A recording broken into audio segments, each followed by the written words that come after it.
People have asked me, Vernice, how'd you end up becoming an attack helicopter pilot? How'd you end up creating the breakthroughs and becoming first and all this stuff? And honestly, what I discovered is everyone wants to create a breakthrough. Many just don't know how, right?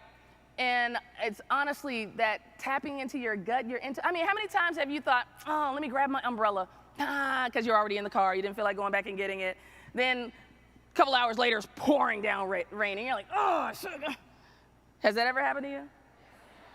Or your voice told you to go get something, you didn't get it because you're like, oh, no, I don't need it, your laptop or whatever, no. And then you needed something else, and when you got home, that something else was right next to the laptop. And had you gone back to get the laptop, you would have seen that something, your gut, your guidance, that divine voice. How many of you have the voice? You know what I'm talking about? Raise your hand. Okay, not everyone. Everybody, I know some people have multiple voices. It's the one you can't shake. It's the one that wakes you up in the middle of the night or doesn't even let you go to sleep, right? Are you listening to your gut instinct, your inner guidance, right? So at the young age of 4, I wanted to be a cop that rode a horse downtown. Now, believe me, I didn't know how. Do you think I knew how to accomplish that as a little 4-year-old? No! I knew I needed a horse.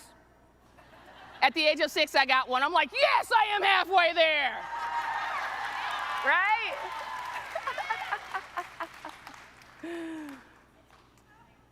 Are we taking the steps even though we don't know how? Are we going forward, taking action even though we don't know how? At a certain point, I made a gutsy move, and I fell flat on my face. And I said, whoa, wait a minute. I wholeheartedly believe in this whole gutsy move thing. And if I just listened to that voice, I know it's true, and I just fell flat on my face, what does that mean? How do I listen to the voice the next time? Do I have to judge? Whether do I have to, Well, fast forward a little over a year.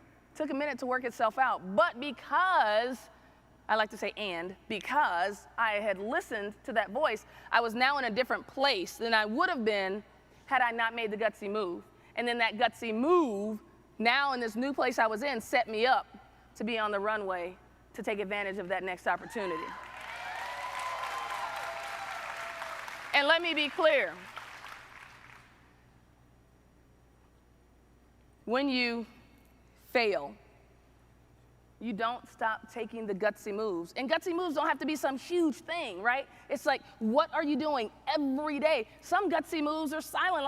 Somebody in here is dealing with cancer and none of us even know it. And they're here, right? That's gutsy.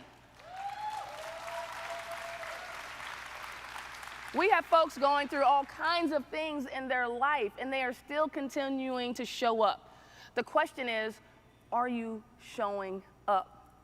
Are you cleared hot 3? Are you engaging? Are you giving it all you have? Or are you not giving it all you have, so when you don't make it, you're like, well, I didn't try everything. If I tried everything, I probably could have made it, but nah, we got to leave it all on the field.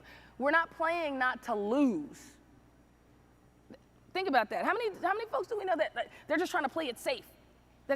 Stop playing not to lose. We got to play to win. We have to put all our chips in. All our chips in and go for it. Rejection is, we've heard it a million times, rejection is just next, right? How many no's can you get in a day? It should be a competition. I'm going for 100 no's. God, you told me yes. Oh, I need a no, right? Like, make yourself no proof, rejection proof, where no doesn't mean anything. It just means, okay, I'm getting closer to my yes, right? Because it's all about, and you're going to see this a bunch of times, it's all about the engagement. How are you choosing? It is a choice. I am going to drill that because this is your life. You get to choose. And how many times have you heard, well, you made your bed, now you got to lie in it? I get to remake the bed.